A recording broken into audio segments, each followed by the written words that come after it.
আসসালামু আলাইকুম। Easy cooking recipes চ্যানেলে স্বাগত। আজকের রেসিপি মটর পনির। তার জন্য 200 গ্রাম পনির নিয়ে নিয়েছি। পনিরগুলোকে ছোট ছোট টুকরো করে কেটে নিয়েছি। টুকরো করে রাখা পনিরগুলোকে গরম পানির মধ্যে দিয়ে 15 মিনিট এটাকে সাইডে রেখে দেব। দুটো টমেটো নিয়ে নিয়েছি, ওগুলোকে একটু বড় বড় করে কেটে নিয়েছি।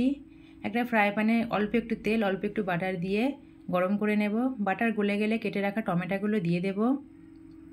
টমেটোগুলোকে বেশ কিছুক্ষণ রান্না করে নিতে হবে যাতে টমেটোর ভেতরের পানিটা শুকিয়ে যায়।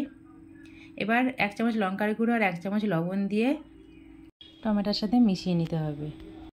তেল ছাড়তে শুরু করলে অল্প একটু পানি দিয়ে ঢাকনা দিয়ে ঢেকে টমেটো সিদ্ধ করতে দেব। 3 থেকে 4 মিনিট পর ঢাকনা খুলেই দেখা যাবে টমেটো সিদ্ধ হয়ে গেছে। এবার অল্প কিছু কাজু বাদাম দিয়ে টমেটোর সঙ্গে মিশিয়ে নিতে হবে। এবার গ্যাসের ফ্লেমটা অফ করে ঠান্ডা করে নিয়ে মিক্সিং জারের মধ্যে নিয়ে একটা পেস্ট বানিয়ে নিতে হবে। ওই ফ্রাই প্যানে বেশ অনেকটা পরিমাণ তেল দিয়ে ফোড়নে গোটা জিরে আর তেজপাতা দিয়ে দেব।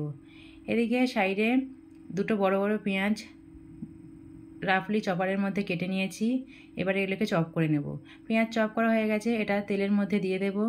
পেঁয়াজটাকে খুব সুন্দর করে লাল লাল করে ভাজতে হবে। পেঁয়াজ লাল হয়ে গেলে একটা কাঁচা লঙ্কা চেরা দিয়ে দেবো আর দিয়ে দেবো 1 চামচ আদা রসুন বাটা। আদা রসুন বাটাটাকেও খুব ভালোভাবে ভেজে নেব। যখন একটা সুন্দর গন্ধ বেরিয়ে আসবে তখন দিয়ে দেবো 1 চামচ হলুদ গুঁড়ো। যেহেতু আগে গোটা জিরে দিয়েছি তাই 1/2 চামচ জিরার গুঁড়ো আর 1 চামচ ধনিয়ার গুঁড়ো। মশলাগুলোকে কিছুক্ষণ রান্না করে নেওয়ার পর দিয়ে দেব মটরশুঁটি। মটরশুঁটিগুলোকে বেশ কিছুক্ষণ রান্না করে নেব। মটরশুঁটির কালারটা অনেকটাই চেঞ্জ হয়ে গেছে। তারপর টক দই ফেটিয়ে দিয়ে দেব।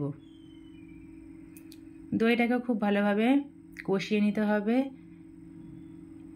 কষানো হয়ে গেলে যখন মশলা থেকে তেল ছাড়তে শুরু করবে তখন দিয়ে দিতে হবে টমেটো আর কাজু বাদামের পেস্ট দিয়ে কিছুক্ষণ নাড়াচাড়া করে মিশিয়ে নেওয়ার পর দিয়ে লবণটা একটু চেক করে নেবেন। প্রয়োজন পড়লে সামান্য লবণ আর সামান্য চিনি দিয়ে আবারও মিশিয়ে নেব। এবার ওপর থেকে কিছু কসুরি মেথি দিয়ে দেব। কসুরি মেথিটাকেও ভালোভাবে মিশিয়ে নেব। সমস্ত কিছু খুব ভালোভাবে মেশানো হয়ে গেছে আর তেল ছাড়তেও শুরু করে দিয়েছে। এবার মিক্সিং জারটাকে ধুয়ে পরিমাণ মতো পানি দিয়ে দেব। খুব বেশি পানি কিন্তু এখানে প্রয়োজন হবে না, আপনারা যতটা গ্রেভি রাখতে চাইবেন ঠিক ততটাই পানি দেবেন।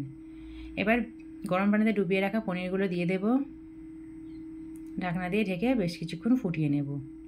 4 থেকে 5 মিনিট ফুটিয়ে নেওয়ার পর ঢাকনা খুলে অল্প একটু ধনেপাতা কুচি আর সামান্য গরম মশলার গুঁড়ো দিয়ে খুব ভালোভাবে নাড়াচাড়া করে মিশিয়ে নিতে হবে। মেশানো হয়ে গেলে আবারও ঢাকনা দিয়ে ঢেকে একটু ফুটিয়ে নেব। ব্যাস রেডি হয়ে গেল মটর পনির। তো রেসিপিটি কেমন লাগলো অবশ্যই কমেন্ট করে জানাবেন। ভালো লাগলে একটা লাইক করবেন। যদি ভিডিওটি ইউটিউব থেকে দেখে থাকেন চ্যানেলটিকে সাবস্ক্রাইব করবেন। ফেসবুক থেকে দেখে থাকলে চ্যানেলটিকে ফলো করে দেবেন। আল্লাহ হাফিজ।